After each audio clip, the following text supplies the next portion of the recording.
Hello. GM community, GM Santi. How you doing, Hello, friend? Jose. Doing great. And you, my friend? Oh, Santi. There are no words in the Ustur, Sogmian, Punab, or human language that can express how happy I am to be here today. Super Yes, excited. sir. Same, man. Same. Super excited. It's the moment that we've been waiting for a long, long time. So, definitely excited to break down everything, how everything's going to work, what is happening, all the things that literally just launched together with the DAO. And for that, we have the one and only Dan Park on stage with us. Hello, Dan, sir. Hello, hello. Pretty excited How are for you this doing, moment man? too. It's a long time Yes. coming. Scared? We'll see how it goes. I think today will be, it'll be good to get some feedback finally on some of what we've been working on. And then, voting's going to start really soon and we're going to kick things off pretty quickly. So it'll be fun. Yeah. Man. I'm just checking everything that is going on our end, but it looks like our channels may be live. Please, guys, let me know in the audience if you can see the DAO information channel, the PIP ideas, PIP discussion, and all that in the DAO channel, DAO category, right below this one. Yeah, I can see them. I can see them as well. I know that Darwin is updating all the permissions right now, live as we speak. So that should be live very soon. But also, if you didn't see our announcement that we just posted, um, we, well, Jose wrote a very detailed Medium article with everything that contains and is related to the DAO release, timelines, the pips, and everything that we just launched. And also, the proposals page is live now on the govern.stratus.com site. So you guys can check it out right now on the link that I just shared in the chat. So you can go there and you will see, once you click in there, you will see the first four pips that we have. We'll be breaking that down shortly here with Dan and Jose. But it's a big moment. It's definitely a big moment. And as you guys know, just very quickly, quick summary on how things are basically going to work is that, and we shared this in the town hall, but just as a refresher, we're taking a little bit of a hybrid approach here for the Stratless DAO, where we are managing the proposals and the voting and all that from the govern page. So you guys will be able to vote on them on the govern page as it was supposed to be, basically. But we took this little hybrid approach where the discussion will happen here in Discord.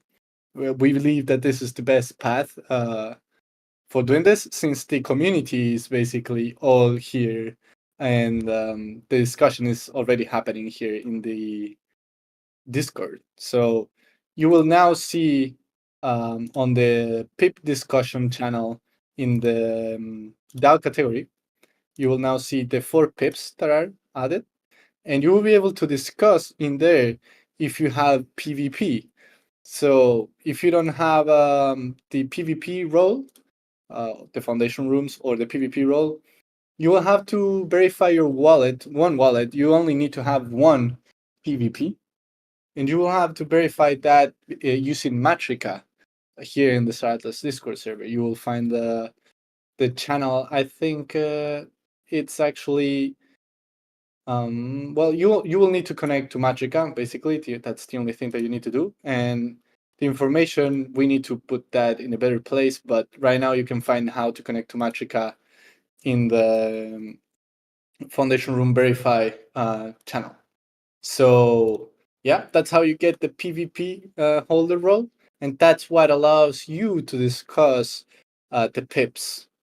So in the information channel, also in the information channel that is in the DAO category, you will see how the legislative process for the Stratlas DAO works, and how a pip basically goes from just an idea to an actual pip and implementation. You will see how it goes there and how the process works. And as you know from the town hall, and we'll be breaking this down um, today as well, and letting you guys ask questions and making sure that everything is clear. But here, the guys from the community team and also Dan Park will be acting as the temporary council to make sure that the pips move forward, the ones that are allowed to move forward, let's say, or based on the guidelines that we have. Because Dan, maybe you can help me here. Um, Not all the pips are going to be allowed to be proposed. Basically, we're just taking into account right now the treasury related pips. Correct, Dan? Yeah, so that's right. I think one of the kind of the main things about this launch of the DAO is really view it as the first of many steps forward towards the greater decentralization of the entire project. So we're starting pretty simple and lean here. Yeah, we're keeping things, the discussion in Discord to start with, but that'll grow over time. There'll be increasing. I think in theory there'll be increasing governance taking place on chain as opposed to off chain over time as well. So it's more autonomous, censorship resistant. Uh, and then also just when it comes to the nature of the proposals, again, keeping it pretty limited right now to treasury related kind of deployment. So, you'll see. I know folks haven't had more than just a few minutes to look at the proposals, but one of the first proposals of any substance is the ecosystem fund. So setting that up, getting people thinking about what sorts of funding grants they want to request. They'll be able to seek approval of those grants through the Polis improvement proposal process, submit a PIP, get it approved, get disbursement from the Treasury, and just to help, with front end costs or development costs or whatever costs are needed to help grow the ecosystem. We think that that'll probably be one of the most important and uses that we wanted to unlock for the DAO from the outset. But over time, there will be increasing types of proposals that people can start to think about and and start debating and discussing and eventually, hopefully, proposing. And those could include things like brand related decisions, partnerships, those sorts of things that are more broadly affecting the entire ecosystem, but also more granular decisions, maybe potentially affecting local politics or local economic decisions that affect gameplay design. Right now, we're leaving those kind of out of the scope of the DAO just because I think things are still in a very early development phase and just not quite ready to be fully decentralized in that regard yet. But yeah, we're hopeful that this just unlocks a lot of activity, a lot of excitement over people getting creative about how they can help contribute, how they can build Star Atlas experiences themselves without needing to involve any of the original team. And they can just seek funding from the DAO and get going. That's yeah, happy to discuss more about the scope of things, but that's it in a nutshell. Yeah, no, absolutely. I think we can jump quickly now, probably just say maybe just covering a little bit of the timelines on what is going to happen now on the DAO side of things. Yeah, absolutely. There's a lot to digest here, guys. We know this can be pretty overwhelming at first, but we'll take things slowly. We'll walk you through everything. And just to give you some dates here, you can find those on the Medium article later. We'll add them to the DAO info segment on Discord. But just so you know the flux of how things will play out on this, at least on this first phase of Star Atlas. So basically, the first things that will go live are PIP 1 and 2. Those two, they are the founding, I mean, all four of them are founding documents, but those two establish how the DAO and the Star Atlas Foundation.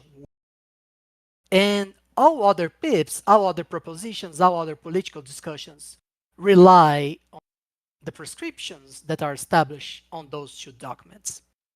So those two are going live 2 days from now on July 10, and they will be up for vote on July 23. So up to this point, those 2 points, those 2 pips, they will be available for you guys to read them, to debate them, to suggest improvements, and of course to vote them and make sure that we have the best founding documents to start the DAO activities. Yeah. So basically, the proposals are live now on govern.stratos.com for read only. All the proposals are live now, where Dominic is showing here in the chat. They are for read only, so for people to digest and to make sure that the discussions happen and all that. And voting will start for the first 2 proposals, will start on Wednesday. That's when voting starts. And it has until the 23rd, right, Joseph, for those 2? That's Yes, when exactly. voting ends. July 10 to July 23. 23rd. Okay. Perfect. On the So, sorry, yeah. go on. No, you can go. You can go. Yeah, and after those votes are concluded, and assuming that they pass on the DAO vote, we have PP 20, PP3, and PP4 going live. I'll go first with PP4, which is ecosystem funding, because it's easier. It's the easiest one to explain first.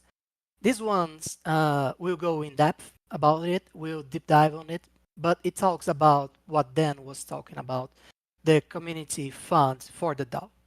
It goes live for voting on the 24th and go all the way to August 6th. And then we have the community council. This is the most special one for me, because this is here where we will elect the community members that will shepherd the DAO activities and make sure that things flow in a good pace, people are represented, and the discussions are happening in an efficient and direct way. This PIP, the first step here is approving this PIP, so it will go live for voting on July 24th and go all the way to August 6th. And then, assuming it's approved, we go for the nominations phase, where people that want to run for the 5 seats of the council will nominate themselves. This will happen from August 7th to August 20th. And then the elections will take place from September 4th, September 17th. So this way, we'll have plenty of time for people to establish their different proposals, to share their political views, to share how they feel the DAO should be managed, and all other aspects that are relevant for the representatives of the DAO, the elected representatives of the DAO. You guys will know more about how the council will behave and the council activities today as we go through every one of the different pips. But that's basically it. Yeah, I think that's a good overall coverage of what is happening. Guys, in the chat, any questions so far?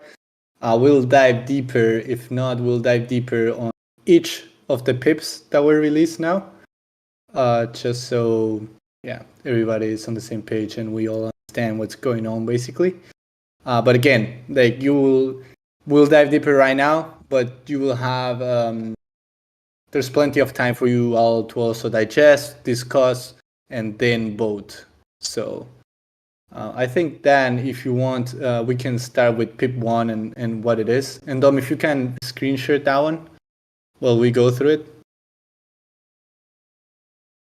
Sure. Yeah. So PIP1 is basically I would view it in a few ways. It serves kind of as a precedent for how all the pips should look in general when going forward, just in terms of their structure, the kind of information and detail they require for the community to kind of weigh a proposal and see whether it makes sense to approve or not. So you'll kind of see it that it presents that as a kind of precedent here, but also explains that process in more detail too, about how one drafts a pip, how it gets reviewed and submitted, and ultimately voted on. When you go through it in a little bit more detail, you'll see that the pip 1 describes the DAO as basically a rules-based decentralized governance system. So it kind of encompasses all the the programs deployed to Solana that relate to the DAO, as well as the kind of the governance structures that are initiated with this proposal, but that'll be developed through future pips as well. So it's the idea being that it's a kind of simple but broad definition that will grow over time as more and more programs are deployed, as the pips, as people submit more and more pips, that will help further define what the DAO is and how it operates. Another key component of the DAO, so pips 1 and 2 go very closely, hand in hand, because while the DAO is able to conduct a lot of votes on chain, inevitably, basically, any sort of decision that's made, if let's say the DAO decides to fund a certain project, an ecosystem project, and send it 100 Atlas.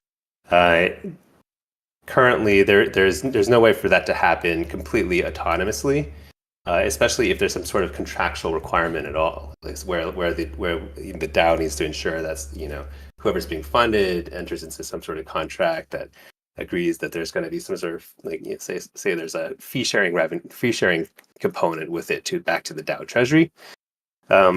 Then any sort of contract needs to be entered into with a legal entity. Any sort of actions need to be taken by off-chain actors, and that'll all be handled by the Star Atlas Foundation. So that'll be covered in PIP 2 in greater detail, but you'll see in PIP 1 it kind of refers to the foundation and the kind of actions that will need to be taken in order to carry out to implement some of these pips. But the way to think of it is basically PIP 1 is about the on-chain, the decentralized blockchain-based decision-making process, and then PIP 2 covers the foundation, which is how those decisions are implemented at the end of the day. If you scroll through, you'll see here describes the scope of the DAO, which in this PIP is described pretty broadly to relate to essentially anything related to Star Atlas. But there is the caveat at the bottom of that scope section, which is that the scope of and nature of the decisions that this DAO may consider initially are limited, but they'll grow and expand gradually, consistent with the progressive decentralization of the ecosystem. And the ultimate vision for Star Atlas is, as it's always been described from the very inception of the project years ago, is that it'll be fully decentralized, fully controlled and governed by the players, but it just takes a little bit of time to get there. Some of these processes need to be built out. Below that is the Polis improvement proposal section. It describes the types of pips that can be submitted. So there's process, which kind of relates to governance itself, core game, which relates to kind of the functionality and design of the game of the game. But we probably shouldn't be seeing any core game proposals at this point in time. Funding as well, we'll see probably a lot more proposals come through live. And then external relations, I mentioned that briefly, but it could include, partnerships that the Star Atlas community wants to encourage the DAO to vote on and develop. And then scrolling down, there's the drafting a PIP section, which is here are the parts of a PIP, header, summary. So the motivation, you describe why this proposal needs to exist and why it should be approved. And then you should also be disclosing in that section any sort of potential conflicts of interest, anything that might be important to how the proposal should be viewed by the DAO. Specifications, you just go into greater detail about how it's implemented, implementation details as well. Timeline, kind of estimate the timeline for completion.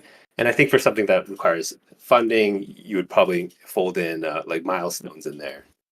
something for the DAO to gauge how the proposal is being carried out and progressing. So, and then cost is to kind of estimate what it'll cost the DAO to approve this, and that can include just not just the treasury assets that are deployed, but also time and resources and effort. Scrolling down, there's a PIP review. So initially, I think we'll be seeing a lot of this discussion just happen on Discord. We've set up a few different parts of the governance channels to help facilitate that discussion and move it along in a more orderly fashion. But I think there'll be a lot of back and forth. I think a lot of PIPs will go through multiple rounds of drafting and revision. It's pretty rare to get something exactly right, I'm sure, the first time. So I expect that to be an iterative process. So it'll be reviewed by the community, then submitted. So ultimately, when the council is fully in place and elected, they will be the kind of the main reviewers of a PIP, and they'll kind of help determine whether something should be submitted for final vote. But initially, until the council is elected, I think the folks in this channel will be helping with that process. But we'll kind of ideally be taking a light touch as authors really carry the PIP from idea to draft to final submission as much as they can. Yeah, that's important that when something reaches the PIP drafts channel, it needs to go through like heavy discussion before, right? And like people discussing within each other and making sure that it follows the guidelines here, because it will make it a lot easier to move it forward for voting later by the council or the temporary council. Yeah, exactly. I think it'll be important to really, if you have an idea that you'd love to just propose, just do as much as you can beforehand to kind of socialize the idea with the community, get them on board, so that when you submit it, it has the best chance of just sailing through the process as much as possible. I think that'll be, it makes sense for authors to really take ownership of their drafts. So. Yeah, Okay. absolutely. Makes it easier also for the community to understand the idea as well, right? Probably easier for discussion and everything. So yeah. Yeah, no, for sure. Okay, so then voting process.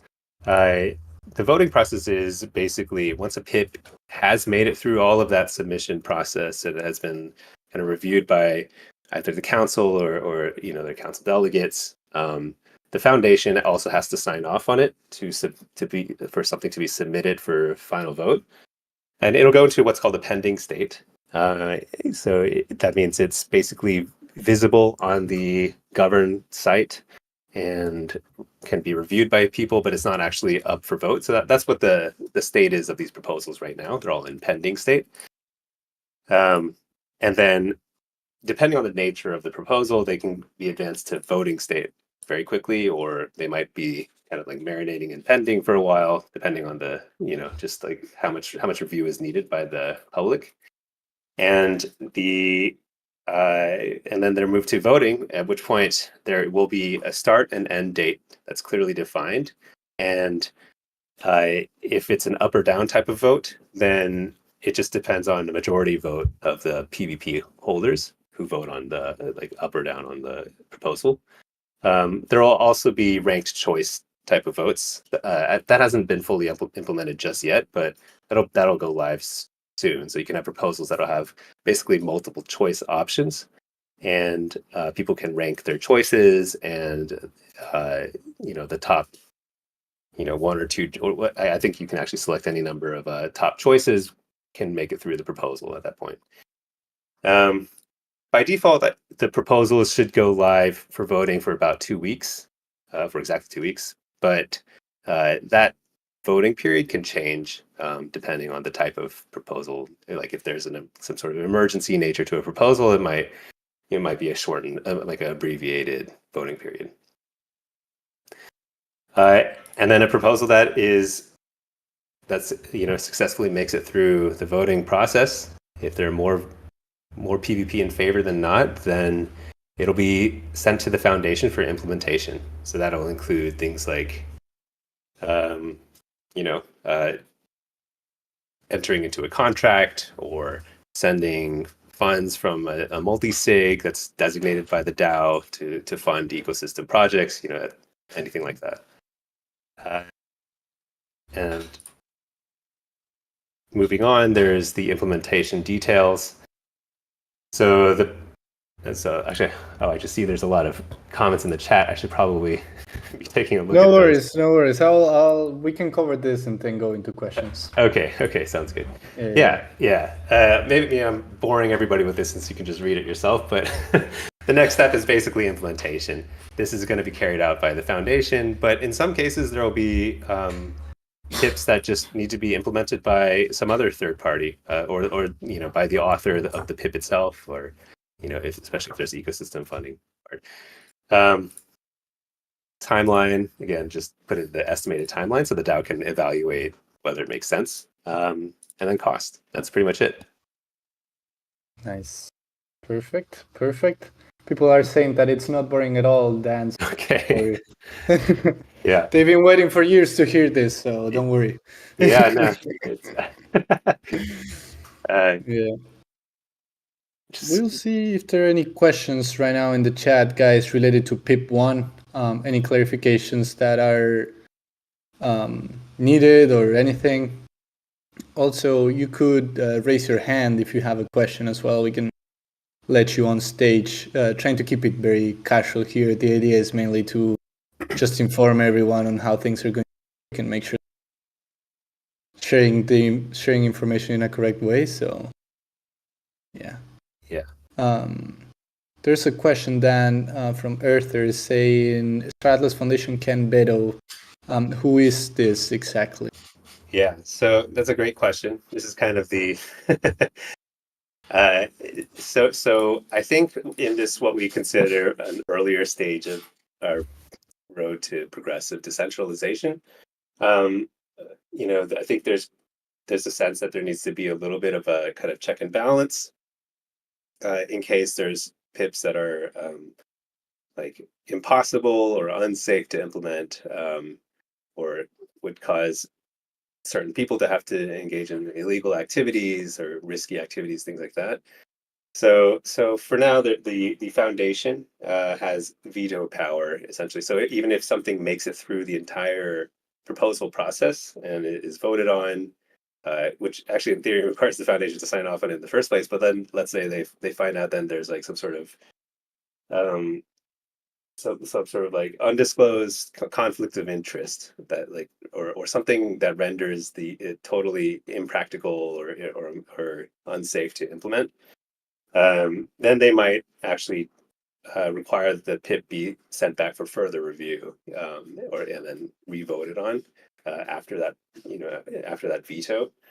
The idea is that it's just another check on the process to make sure that everything is working properly before we really, like, you know, send things off to be fully autonomous, which I think will be at a later stage, but we just don't, you know, kind of depends on just how things go in this early stage and then kind of decentralize further from there.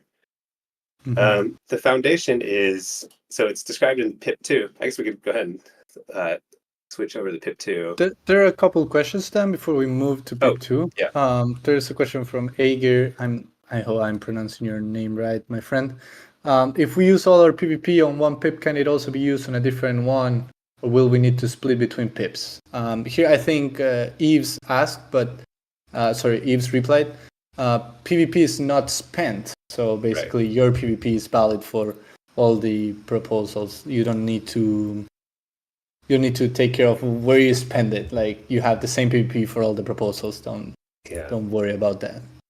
I did like that idea. It was kind of floated a while ago, just almost jokingly, but the idea that people would have to spend their pip in order PvP in order to vote, which would require you to think very carefully about where you vote. But no, it's your PvP.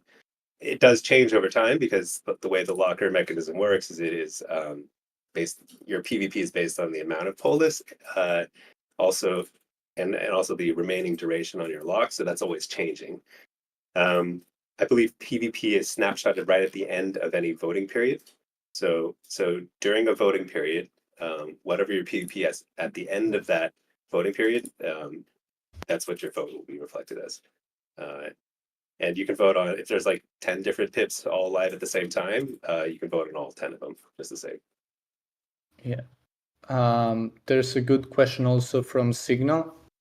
Are pips for treasury asset management just as valid requests for funding and resources early on? Like a proposal to change the types and proportions of treasury assets, etc. Are those valid? So those would be valid, I believe. We haven't discussed that with the foundation, but I believe it's possible to change the asset. For the treasury to manage its own assets. I think it makes, this is not a requirement at all, but I would suggest that the focus should definitely be on ecosystem growth rather than kind of thinking of the treasury as a fund, like a hedge fund or anything like that, as opposed to more of just like a resource to be used to grow the ecosystem at this early stage. But those sorts of decisions I think can be made by the DAO. Mm-hmm. But yeah, it's something that would need to be reviewed by the foundation. They would, I think there are some restrictions on how it's a Cayman entity and how they can manage different types of funds. But as long as they're not, as long as these decisions are, I think, made through the DAO process, it probably should be okay. Okay. Perfect. I see a question. Andromeda is asking, who can use the treasury, everyone or only the council? On the proposals, and that's how the treasury moves, basically. Yeah, I probably should have clarified when I was describing PIP 1, but so PIPs can be proposed by anyone in the community, or even somebody who is like very new to Star Atlas. They could propose, go through the process, discuss it with everyone else, and then submit it. And then the decision is made by PvP holders, so it could be anybody essentially. Mm-hmm. I just want to say real quick, while we have a moment here, that I put all the important dates, if you just need like a more visual representation of all the dates involved with the DAO, in the announcements channel right under the announcement. So I'll link it in the amphitheater chat. But like I said, if you guys want a visual representation of all the dates, go check it out. That's nice. That's very nice. Yeah. Cool. I think we can get on PIP 2 then, the Stratos Foundation. Okay. So the foundation is, it basically is the entity that's set up to support the DAO. It has one mandate, which is really to, I think I'll quote it, it's to perform services, to implement, improve, and sustain aspects of the Star Atlas metaverse and the ecosystem. So, sorry about that. So it's currently very leanly staffed. There's one director in Cayman. He's a independent professional director. He's basically able to carry out basic administrative duties. And the foundation, I think the core thing you need to think about the foundation is that it can control the multi-sig wallets. So let's say the DAO treasury votes on the DAO votes on the ecosystem funding proposal. Then a certain amount of Atlas on that proposal will be moved into a multi-sig wallet that can then the DAO can vote on the usage of that wallet to fund ecosystem grants. So that would be controlled by the foundation, and the foundation also can delegate to people to help carry out tasks, and that's what the council will ultimately do. Is the council will be delegated to help manage some of the governance processes. So all of this is going to happen. It needs to happen. Anything that needs to happen that involves people will at some point pass through the foundation. There is a So the foundation is set up in Cayman Islands and is like there's a basic.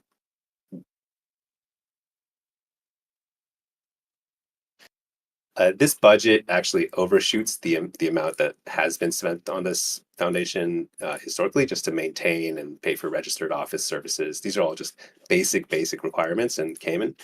And director fees. Basically, the sole director has waived his fees to date. But now that the DAO is live, he'll be charging some very basic fee. It's actually much lower. It's a very generous arrangement.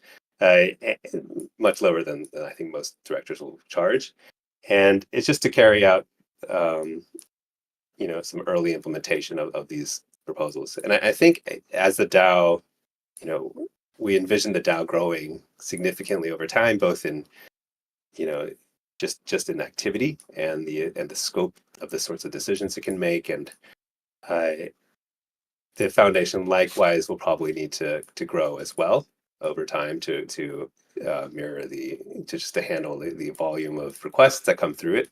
But to date, it's been pretty light, so it's a pretty lean operation. Yeah, so this basically contains the core info you need to know about the foundation. It is a necessary entity. We spent, so Automata spent a lot on lawyers, outside counsel, to kind of discuss how exactly to set this up in the most kind of like solid way, but also flexible and adaptable to changing conditions into the future. And this seemed like the most commonly chosen path, but also just a smart way to set things up, and to allow things to grow over time too. So, yeah, any questions on this one? Let's see. Let's see if there's anything in the chat related to PIP2. When is this starting? Wait, let's see. Yeah. We explain the whole Jose? process after Yeah, Dennis yeah, goes. yeah. Jose and Santi will go into that. Yeah, NFT don't worry. Andromeda. Let's see. Okay. Yeah. Okay, I think PIP3 is, I think, a little bit more exciting, hopefully, for some people in this chat. There are questions. There's one from Bohemian. The name, yeah. So there's a sole member of the foundation, or actually, it's not a member. I think he's a director, and I I think for privacy reasons, he prefers not to be named in publicly, but it is a Cayman Foundation. It's registered, and there are public records associated with that registration. So it's not like super secret, but I think for privacy reasons. But just know that he's a very experienced person. We spoke with a lot of potential directors, very experienced, very smart. He's an attorney, and I think that's a pretty helpful area of expertise, at least at this stage of development. Yeah. And there's a question from Genfall. How would you handle project management in a PIP pipeline, like budget extension or cancellations on already ongoing projects? I think that's on the community to decide, right, Dan? We can cover this later when we go on the ecosystem fund and how things work. Yeah. But yeah, like when someone, for example, proposes something related to getting funding from the ecosystem fund, basically, they will have to set milestones for themselves and stuff like that for sure. Yeah. So this is and- where. Yeah. Yeah. No, I think that's right. This is where we left things in PIP 1 a little bit on the kind of vaguer side, or so it would encompass a lot of different uses, because I think it's likely that some people want a very small amount of funding to do some sort of one-off event, host some people for like a little in-person community gathering. And we wanted the PIP process to cover that, as well as something that might be a lot more elaborate, which is a software development pipeline where somebody wants to build out a whole mini game, and it's going to take a lot more time, a lot more resources, and there will be a lot more kind of ways to measure progress over time. So the idea being that the kinds of description and level of detail that go into the specification and implementation details for something that's a lot more elaborate just will need to be scaled up so that members of the DAO can make a more informed decision about it. And also, if there's milestones, then it would be something that the DAO would be able to make decisions on, and the foundation would be able to evaluate whether those milestones have been met before dispersing further amounts towards towards that grant. So it's something that will be that we hope will become clearer to people over time as they see more of these PIPs come through, and you have a better idea of what the precedent is and what the expectations are for the kinds of detail required. Nice. And that all can be discussed, right? Then, like, Mhm. when we put this pips up for discussions and everything, like, the way that we track progress from projects that use the ecosystem fund can be also defined by the community, right? And voted by the community on what they should provide and all that. So Yeah, exactly. it feels good. Feels good. I'm honestly like super interested to see what projects apply for Yeah. to get funds from the ecosystem fund. I'm really looking forward to that. It's always been the most exciting thing for me, honestly, is just seeing community built stuff. Everything from tools to games and art, 3D printed stuff, whatever. I think that's just like, it's just such an expression of community interest in just the idea of a project and just the kind of the vision, the overall vision. And I think anything the DAO can do to further that kind of those initiatives, that would be, I think, ideal. Cool. Yeah, absolutely. Should we dive on the Stratless Council, PIP3? Okay, so PIP 3 covers the council. So the council we've touched on a little before. I think people will want to go into this in greater detail. I'll open by saying that this is not going up for vote until PIPs 1 and 2 are approved. So if there is feedback on how this is structured, now is the time to provide that feedback. There will be a couple weeks before this goes live. But the idea is to keep it, again, simple. This is just a PIP that covers the first term of the council. And I'll go into greater detail later about why that's really important. But this will be just a 6-month term. We're looking for 5 council members to help kind of shape what the council is and how it operates. The idea being that they'll have a special role in this Discord and in any other governance forum over time. But initially in this Discord, they'll manage the discussion around PIP ideas, and then ultimately the PIP drafting process. They'll be the first line of feedback and helping revise and refine ideas.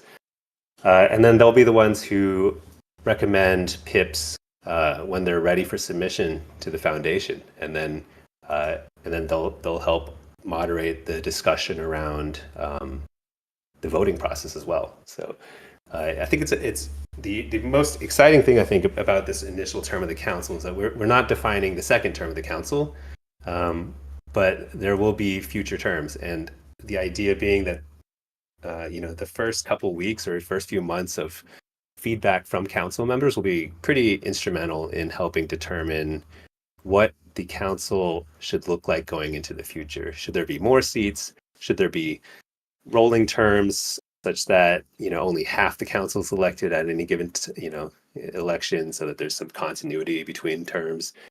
Should there be more or greater duties or fewer for council members?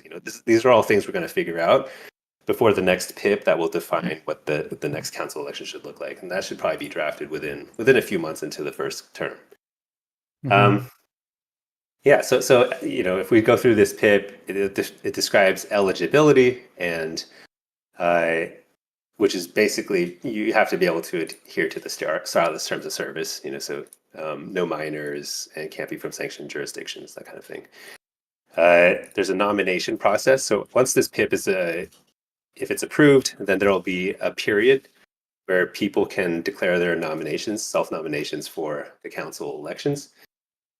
After that, there'll be a voting period, and or rather, there'll be a campaign period actually. So people will have a couple weeks to campaign, and I think the idea being that we'll try and do something to drum up a little bit of interest and excitement around who's campaigning and what sorts of platforms they might have, that kind of thing, and then the vote will go live. We don't have a good sense of how many people are going to run for the council. So if in the event that there's a lot of nominations for the council, then there will be a 2 rounds of voting. The first round to narrow down to 12 candidates, and then the second round to narrow to the 5 council members.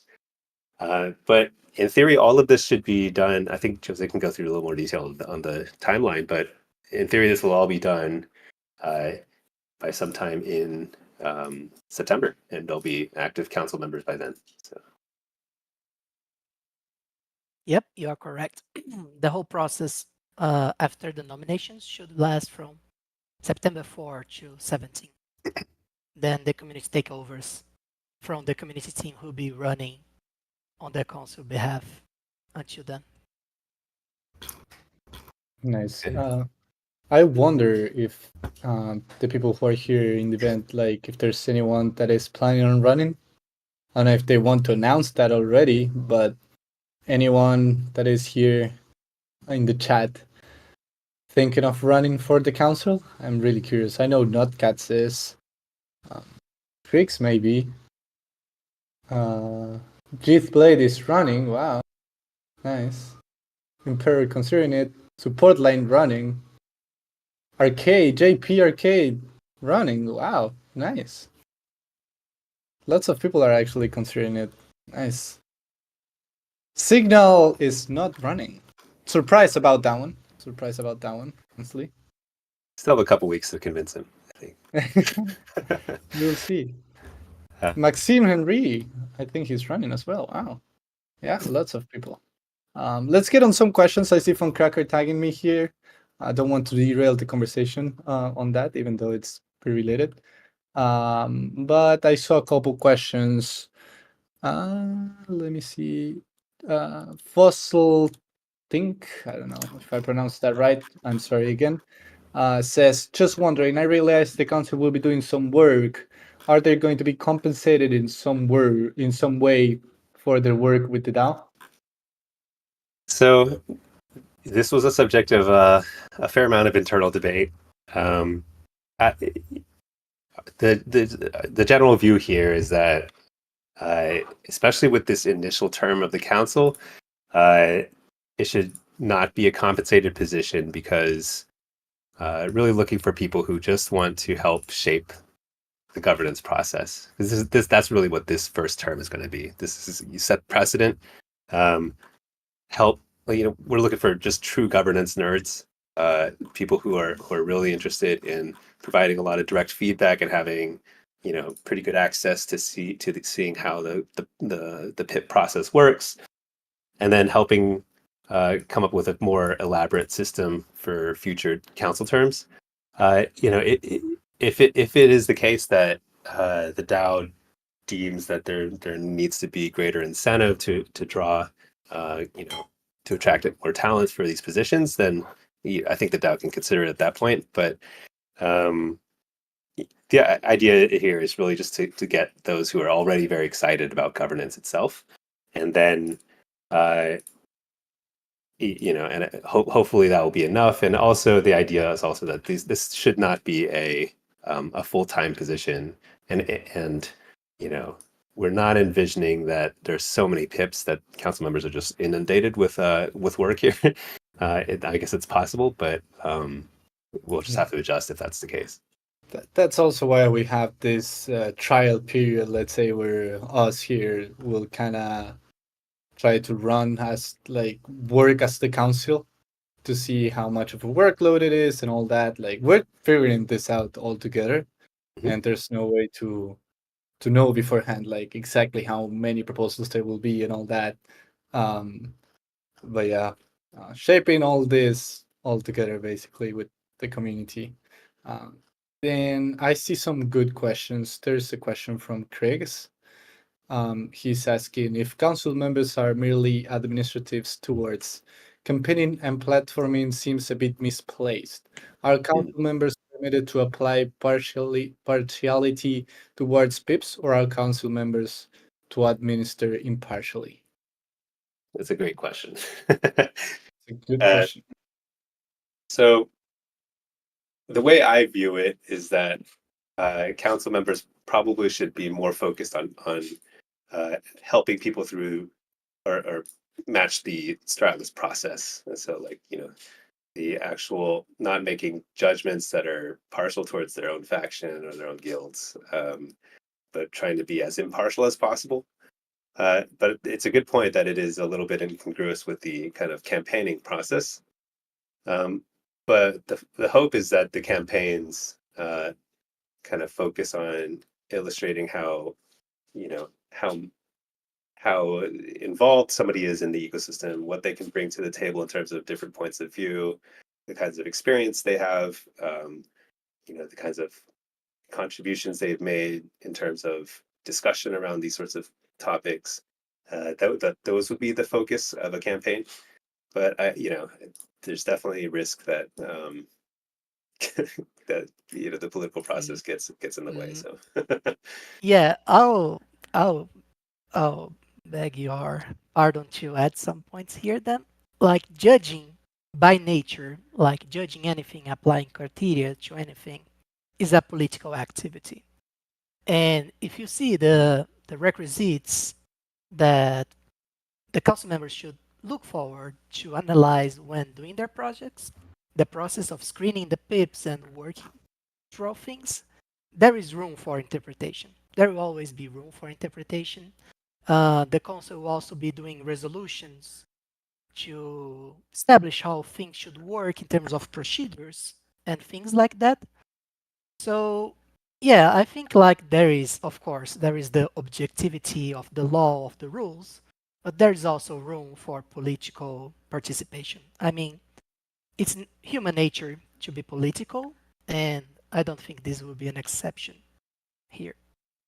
Yeah, but as Dan was saying as well, like what people should be looking into, looking for from the candidates is basically the level of commitment that they will be able to put, and how they will be able to also judge how well they will be able to also judge um, the proposals, and that like just be keep that moderation to the guidelines as well on like how a proposal should be, regardless of who is doing it or anything like that.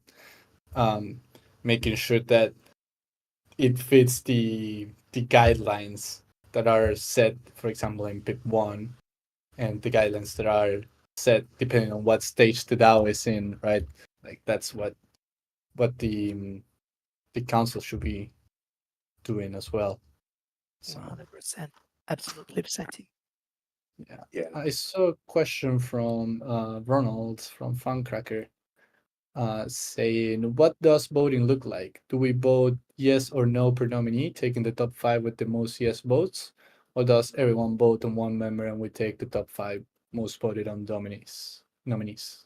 So those will be so the council elections will be ranked choice voting, which I learned about only recently in terms of how exactly that works.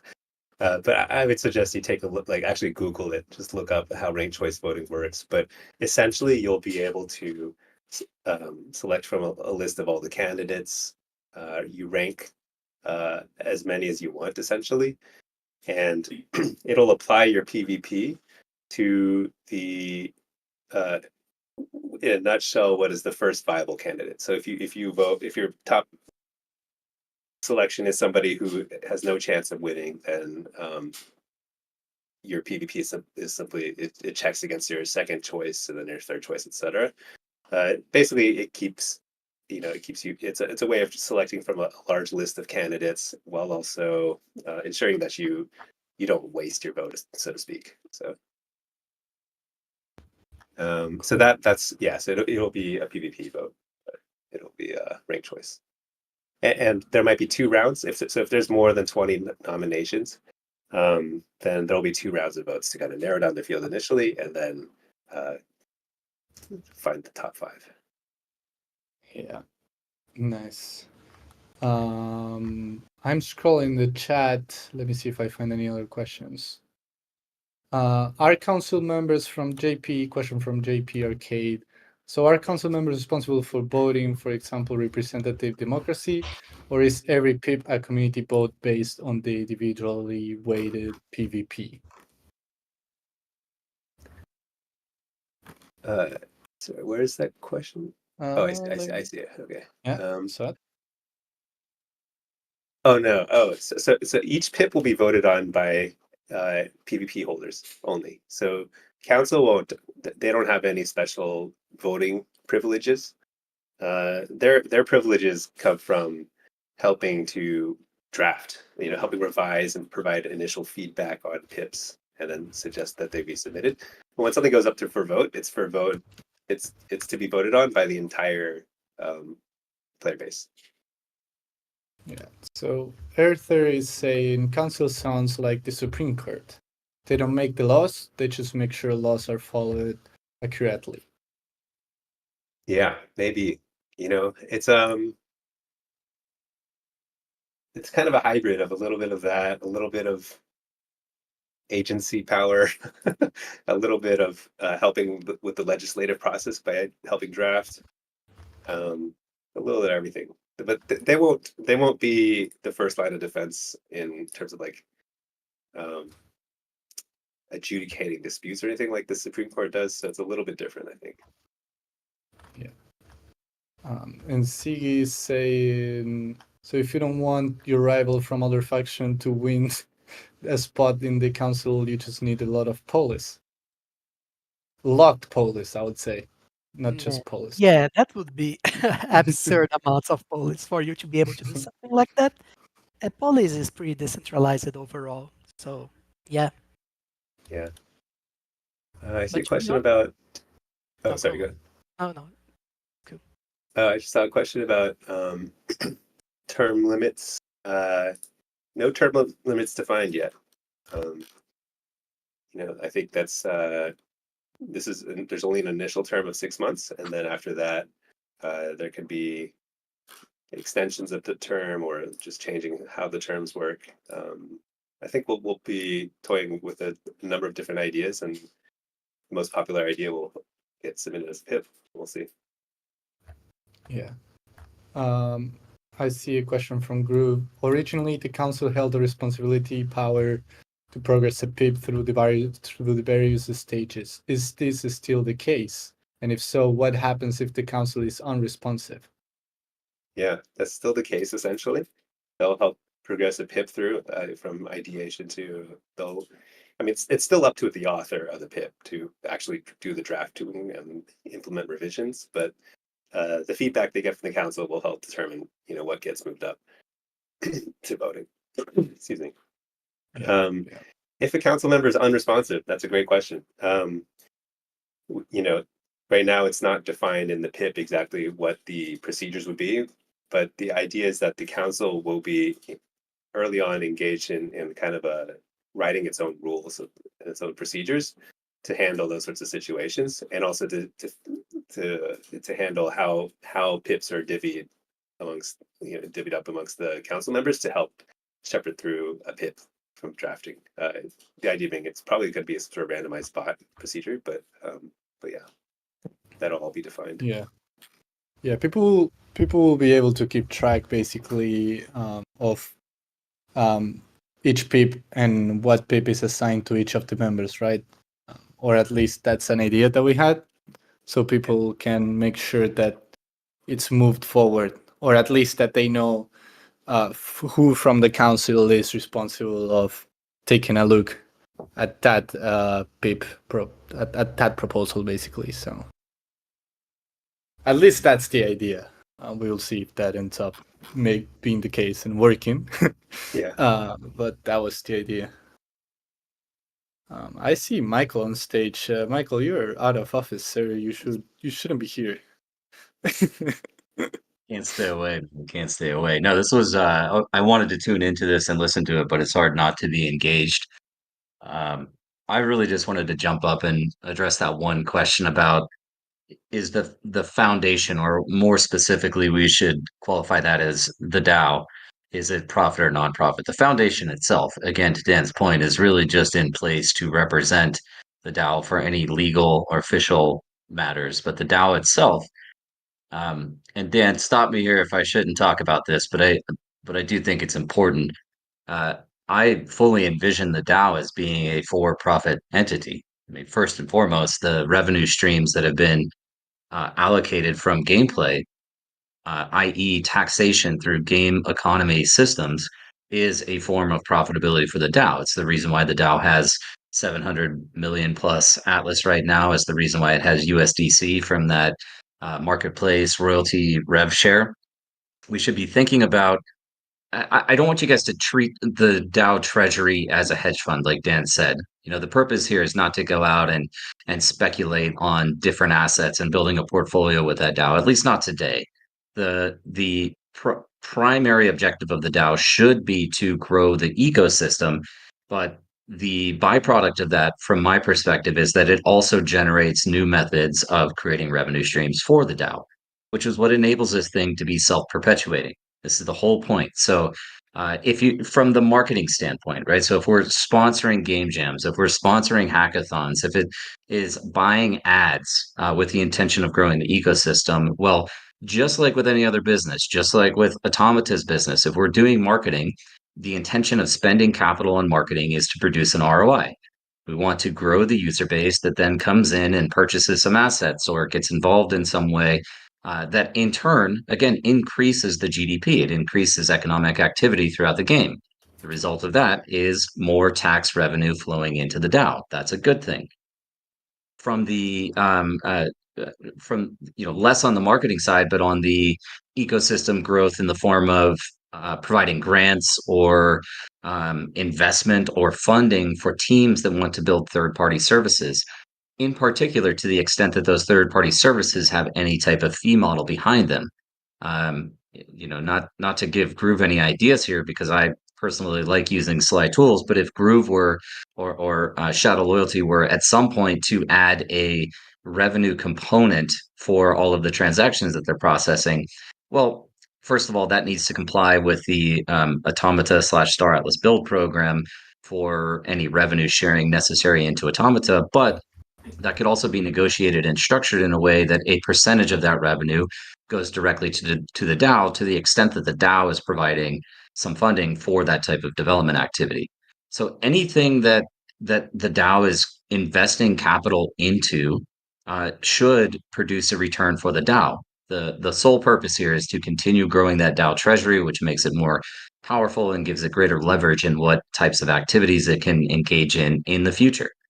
So that was my soapbox on for profit or nonprofit. It's certainly not a nonprofit. There will be a point in time, I have confidence, that the DAO is going to be distributing revenue share out to Polis stakeholders as well. And that's a controversial subject without question. But to the extent, at least I believe, and some more research needs to go into this. But I believe that to the extent people are actively engaged in governance process itself, which means participating in a minimum threshold of voting participation or proposal submissions, then they would be eligible to receive some distribution from the DAO, effectively as compensation for their effort that they're putting in. So that's big picture, long term. But yeah, in my head, DAO is very much for profit, should be generating revenue and then reinvesting, finding new revenue streams. Cool. Thank you, sir, for the clarification on that. Much appreciated. And again, I appreciate you being here discussing governance and DAO stuff on a day off. So thank you, sir. Moving on, then I think we still have to cover the last pip, right? Yeah, let's do that. Hip 4. Okay. The ecosystem fund. So this pip is going to go live for voting after pips 1 and 2 are approved. But basically, the idea is it's going to set aside a certain portion of the treasury, just to make it very clear to everyone that here's a certain amount that is up for grabs for people who are willing to grow the Star Atlas ecosystem, to build Star Atlas experiences, to host events, anything that helps to improve the overall experience in and out of game is fair game. And so the idea is it's going to be approximately 20% of the amount of assets in the DAO treasury, which you can look at the treasury on the govern page. It's close to $2 million worth of assets right now, mostly in Atlas and USDC. So 20% of the Atlas will be devoted to this ecosystem fund, and it'll be basically continually or regularly topped up essentially. If a lot of the ecosystem fund is deployed, then at a certain point in time, it'll be topped up again with 20% of the Atlas. The USDC also will be used for the ecosystem fund, but there will be a baseline amount that before any amounts go into the ecosystem fund, just to ensure that the DAO always maintains a certain amount in its treasury to help pay for just certain necessary expenses like maintenance of the foundation, that kind of thing. So take a look. The funding application process is just going to go through the PIP process. So once this ecosystem fund is created, there will be the amounts devoted for this fund will be segregated from the rest of the DAO treasury, and then people can submit pips that'll explain what they're trying to build or what they're trying to develop, and it could be an already existing project to help accelerate growth or accelerate development.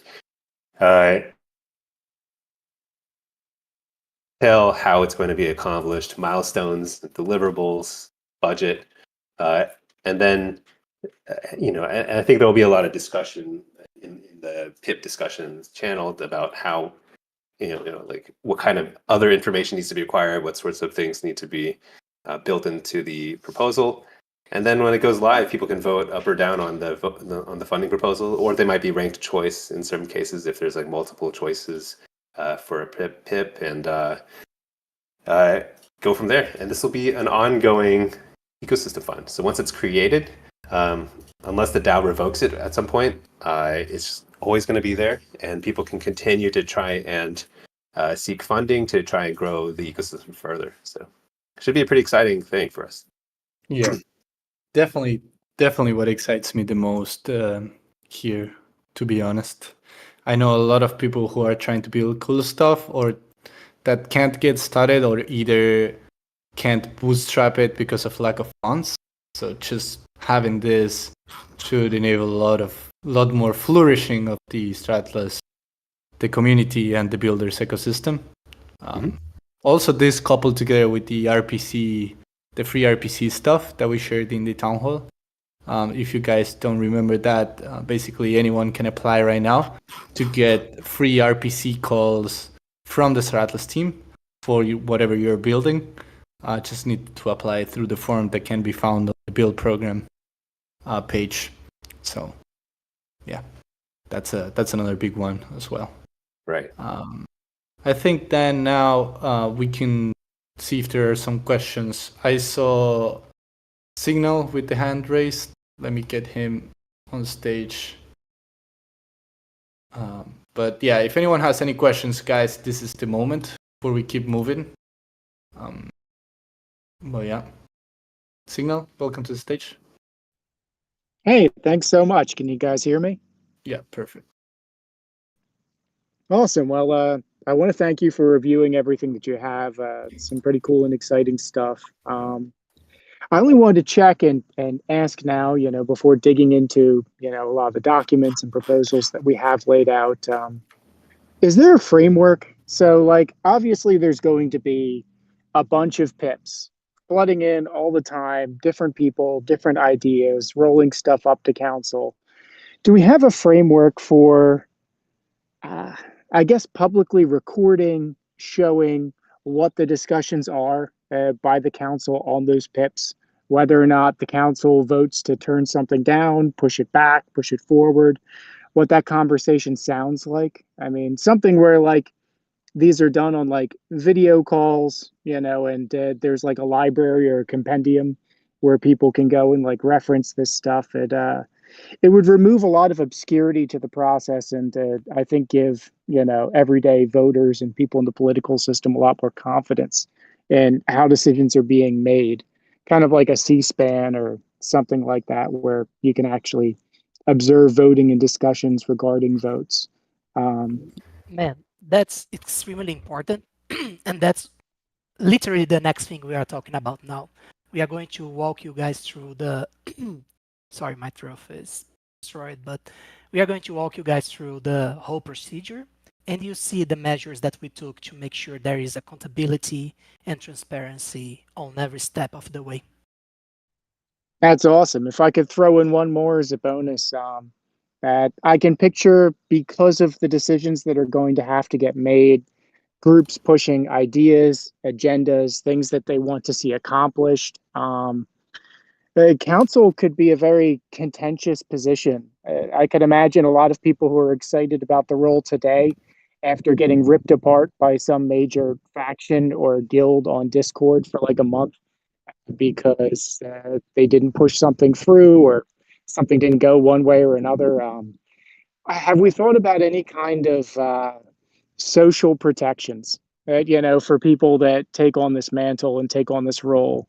What, if anything, are we going to do to the people that are, taking on this position, taking on this responsibility, having to make tough calls and decisions and try to work functionally together as a team to try to insulate them from some of the potential noise, attacks, other things like that that can happen?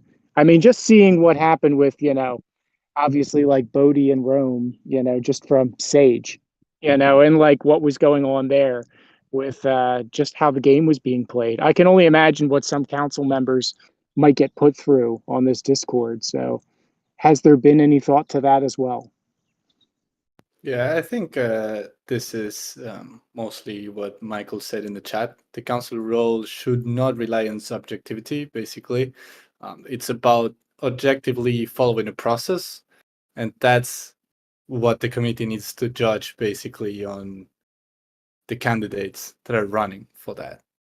Like, how are they going to be active? Are they going to be able to objectively follow the process that a PIP should go through and things like that? In Yeah, the I other hope sense, it's that simple. yeah, it's definitely not going to be that simple. We all know how heated conversations get, but Discord rules and everything still applies to here. So moderation of conversations and stuff like that, it will be. But at the same time, when taking a council position, you need to know that you are someone that the community, like, you will become a well-known person in the community with the big voice as well at the same time. So it's also about weighing your responsibilities and how much you want to be involved as well, right? Awesome. Well, I appreciate your guys' time. Thank you so much for doing this, and have an awesome day. Take care. Thank you. Thank you, Signal. Thanks. Dan, just anything to add to that reply? I Yeah, see you guys unmuting. you nailed it. No, that's right. I mean, we really won't tolerate, or we shouldn't tolerate harassment or personal attacks, anything like that. Debate on the issues is generally fair game, as long as it doesn't get straight into anything that's really just an attack on somebody. In terms of what sorts of additional protections are needed, I think we're just going to have to to see and adapt. But we're hopeful that this will discussion will remain pretty civil. Yeah. Cool. Should we go through the process now on how the life cycle of a pip, let's say? Dom, I think that's in the article, if you can find it and stream it. So we have something visual as well for the people. Yeah, let me find it. Yeah. Just to preface the conversation, there's basically a legislative process, quote unquote, for the Star Atlas DAO, which is the life cycle of a proposal and how that is going to work. And that's what we will be covering right now. And yeah, it's like, I think 12 steps, Jose, if I recall correctly, Yeah. that a pip follows from just someone with an idea to the pip being implemented. You got it, sir. As soon as Dominic gets the article, we will get started.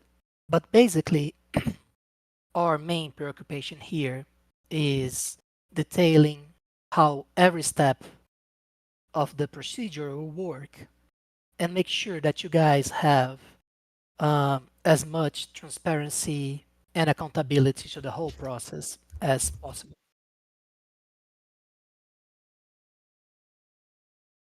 Yeah. As well as explaining what each one of the different Discord channels are for or work.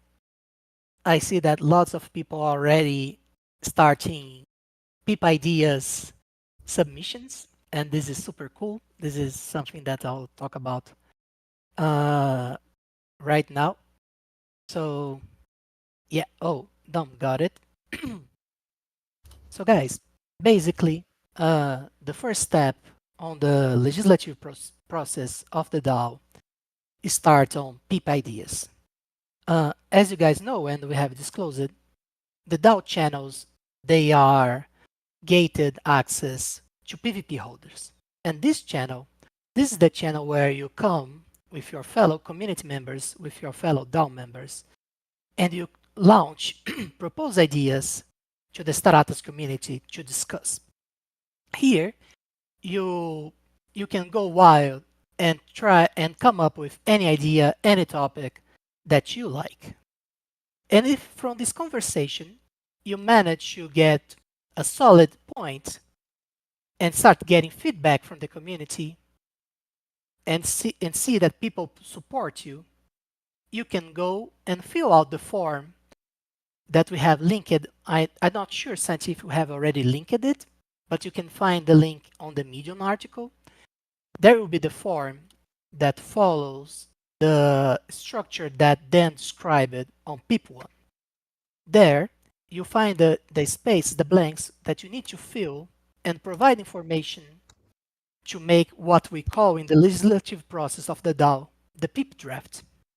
The PIP draft is the document that you submit to the DAO, so you formalize a PIP idea, and once it's formalized, once it's finished, it will become a PIP draft.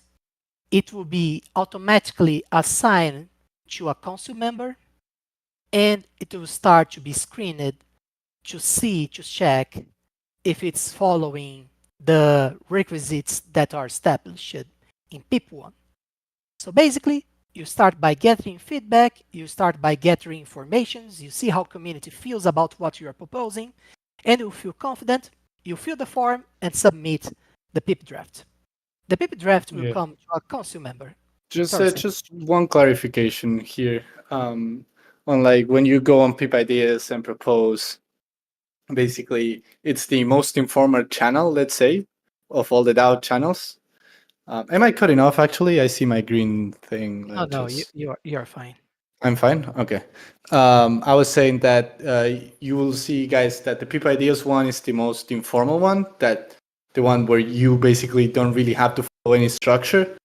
But at the same time, as a piece of advice for you guys is, even if it's just the ideas channel and you can shoot whatever idea you have, making sure that you put some good text in there and that things make sense on what you're saying and all that will probably go a long way for the community to pick that up. Like there's going to be a lot of pip ideas, hopefully. Hopefully, we'll see a lot of pip ideas. So if you go in there and just shoot like, oh, I want this to happen, and that's all you put in there, you totally can, but it's likely that the community doesn't really pick that up because you didn't really go into details or you didn't explain why it makes sense. Like the Pip Ideas channel is where you get the buy-in from other community members. You don't need to write a thesis. I see Genfall say it in the chat, but you need to be able to convince that what you're saying is making sense and that people should pay attention to it, basically. But this is just a piece of advice from myself and what I have seen working and not working in the community. But yeah, just wanted to get that in, Jose, before we keep moving. No, Sensi, and you are absolutely right. Remember, guys, that whenever you propose a PIP, whenever you launch an idea, you'll be making work for everyone in the DAO involved. Like your fellow community members are going to appreciate what you are doing. The council will receive a PIP draft that he'll need to analyze, that he'll need to work on. So make sure to do your very best from the very beginning. This will help the operations of the DAO. This will help people get things approved quicker. This helps everyone. So the more you can do on this stage, the better for everyone involved. But going back to our workflow here, when the PIP draft is submitted to the council, this is the first screening that we have. It will automatically generate a new step on Discord. You guys see that we have PIP ideas where you have a free discussion, and we also have the PIP drafts channel. And on this PIP draft channel, a bot will automatically submit the PIP that your form provided, and it will launch that there is a PIP draft ongoing over there. This helps us and the DAO to keep accountability of how things are moving and how fast things are progressing in the DAO's work. So you know that council member number 3 got a draft under his analysis on, let's say, tomorrow. So you know that he needs to make sure to give an answer to that PIP draft. And how is this going to happen is that we'll have, and this is up to the council members, when they have a sufficient amount of PIP drafts to analyze, they will call out for a meeting, a live debate, where community members of the DAO can participate and see how the council is appreciating the PIP drafts. So there will be many PIP drafts for each one of the council members. They will give their reasoning about why this PIP draft that they received should move forward or should be rejected. And also, during those meetings, the council can propose resolutions. And those resolutions are, you can think of those as precedents or jurisprudence, something to guide how to make the process of appreciating the PIPs or actually making things move forward smoother. So this will be where you guys will see how your council members, elected council members, are behaving, how they are working, how many projects they are appreciating, how they are manifesting themselves, etc., etc. Let's say that the project can be then approved or rejected. If the project is rejected, there will be an explanation about why the draft was rejected, and the guy who submitted can try to amend the mistakes on the proposal, or he can simply give up and the PIP dies. On the other hand, if the project is approved, it moves to the Star Atlas Foundation. And then there, the Star Atlas Foundation will exercise, as Dan explained earlier today, their judgment. And if they approve, the proposal will go up for voting on governstaratlas.com. At this stage, that PIP moves from PIP draft to PIP discussion. And this will allow the public debate to focus on the questions that are on the eminence of being approved or not. So this is where you guys can hold public meetings, you guys can chat on Discord. This is the space, most important period, where the voting of the DAO people will be most important. At this point, the decision is on the community hands. People will vote for either to approve or reject that PIP. And if approved, the PIP is sent back to the Stratos Foundation for implementation. So this is a quick summary of how everything works. This is like our MVP of an structure that has accountability and transparency. And of course, you guys can propose changes on the process, try to provide us with improvements, but we want to stay light, although providing accountability and transparency on the procedures right now, so we have more experience and we can see how things can move forward based on experience. Another Yeah. important thing to say here, Santi, just closing, is Yeah, yeah. that the community team and then will be acting on the council instead during this trial period until the council members of the community are elected. So you guys will be able to see how we approach the role of council members and also see from how things move forward, how things can be shaped to be better when uh, community take reins of the whole procedure. This is it. This is my summary. Yeah, no, great summary. Just to add to that, like, bear with us, guys, on this first process. As Jose was saying, like, we're basically just testing how things will work. We could literally wait until the council elections happens to even think about this, but we really felt that having this trial period where community team and legal then work on this. We are going to be reviewing everything and just keeping up with everything as well, but just have in mind that this will be on top of everything else that we're doing, and we'll try to keep a consistent timeline of things and when things are reviewed and all that. But yeah, it's going to be good, I think. But just keep in mind that it's like a trial period where um, we act as council and we try to keep things moving here. Um, but yeah, I saw a question from someone. I think it was on the step. Just say when you were covering this step of someone having to submit a PIP draft. Genfall was saying, so it's on the individual to polish its proposal rather than the council. Yes, the individual needs to go to the when an individual submits a PIP, they need to follow the structure that is outlined in PIP 1, basically. That needs to be structured well. If not, it's not going to be even considered because the workload for the council members will be insane. Right. Yeah.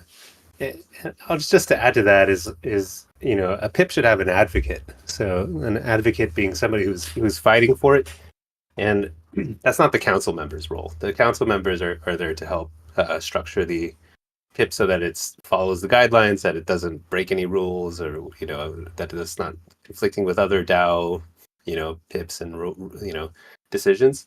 But other than that, it's really up to the author to kind of make the case for their PIP. Yeah, absolutely. Absolutely. I don't know if there are any more questions. I don't see anything in the chat, or maybe I missed something. But we pretty much covered everything. I hope this clarifies, or at least helps with how things will be structured and how this very new version of the very early version of the DAO is going to work. I'm personally super excited for everything that we have launching here. One thing that I think we didn't mention, Jose, was the that even us, when we act as council, we will probably have some council meetings. And I think this goes to Signal's question when he was on stage on like the visibility of how things move and all that. The pips that are submitted need to be reviewed by the council, and the council will do so in a public way, basically on the council stage that we will be creating. So we'll test this first. We can't commit right now because we don't know the amount of proposals or anything like that to a frequency of when these discussions will be happening. But there will be discussions from us, basically the acting council, and in the future the council itself on the council stage, where they can get in and come to review the proposals that were submitted and basically publicly say why a proposal is not making it, or why it is rejected, or why it is approved, and everything. So those conversations happen basically in public, so people know what is going on and the reasons why some things are being rejected or approved or sent back to the draft stage or anything like that. But yeah, I think I covered that just Hey, there, but bro. yeah. Yeah, I'm looking forward, man. Like those public sessions, community will be watching, typing on the chat, and seeing how the council members behave, how they vote, and people going for either side of a project, of a PIP, trying to drive the public opinion. Man, it's going to be super cool. Like, I'm really looking forward to this. Yeah. Cool. I think that covers everything. I see a request from Andromeda saying if we can create a general chat for the DAO to chat generally about everything. I don't know if we're going to do that actually. We wanted to keep, there might be a need for like a general discussion channel, but anything that is related to a pip must be kept within the pips chat. Like that's very important. We'll moderate that, of course, but that's actually super important. Like we don't want to create a general channel in the DAO category where basically everybody talks about different things or different pip drafts and stuff like that. Um, so yeah, we may do that, but it's important to keep there's going to be so much discussion on these channels, or hopefully there's going to be so much discussion on these channels that it's important to keep the topics contained within the categories. So if there's a channel for the PIP4, any discussion related to PIP4 should be in there, because it's important for the people reading and for participation and everything, right? So yeah, Yeah, but if you we want will to see. have a DAO channel, maybe you can do a PIP for that, right, Santi? And people will vote. uh, But yeah, yeah. I see already some PIP ideas, which is pretty cool to see Yeah, man. some already. Ideas are people are already launching ideas. So yeah, super Yeah. cool to see people already engage it. It's going to be super fun. Yeah, and make sure, guys, if you go to post an idea, make sure that there's no that someone didn't post the same one before. We'll be moderating those channels, and if there's repeated ideas, we'll have to delete and redirect into the original one. So before going in there, I know that again, like the Peep Ideas channel is where anyone you don't need to follow any structure or anything, but make sure you check before, guys. Make sure that you go in there and check all their ideas and make sure that you don't propose the same thing that other three people have proposed. So, yeah, I think this is honestly, I think we covered everything. I'm super excited to see this working and moving, and we will see.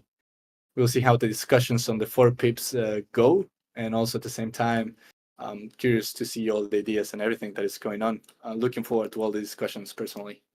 Any closing thoughts here from yourself, Dan? No, I think I think this is going to be a really great adventure. I think Michael had a pretty good, or Swag had a I think he has his own view on how the DAO is structured and the potential it has in the future, and I think it's spot on. I like to think of it as nation building. So it's not, it's not a for profit or not profit. It's neither. It's not none of those. We're building a whole new kind of nation state online. It's going to be messy. I think every country goes through very messy periods early on as they figure out how governance works, and what works for their people and their community and their culture. Um, I don't know. I don't know. So I got to say, the U.S. is running up a pretty big deficit. Not sure that's really for profit, but it could be. I mean, it definitely could be viewed as that. But I view revenue generation as taxation and decisions made as legislative processes. And I think this is going to be, it's a pretty exciting time to be involved in something very early on, figure it out, and grow from there. So. Looking forward to seeing all the proposals. I see there's a ton of excitement already. It'll be fun. I'll see you all in the governance channel. Absolutely. It's good to see things becoming alive in front of our eyes, even if it's small step. All this happening already it's fantastic to see, honestly. And yeah, as Dan was saying, it will take a long time, guys, to get it right. And so be patient and yeah, just make sure to be also always polite in there and don't insult people in the channels and all that. It will be moderated as well. But yeah, really looking forward to everything. Jose, any closing thoughts from you, my friend? No, Saints, I'm just super excited about this. My penguin bones are trembling like from day one. I have been looking forward to this. So yeah, guys, let's show what the Stratos community can achieve when they put their minds and souls together now that we have the framework for this. Let's do this, boys. Absolutely. It's going to be good, guys. And thank you all for joining. We'll keep everyone updated. Make sure that you get your PvP role so you can participate in the conversations. And anything DAO related that needs to be announced will go to the DAO announcements channel.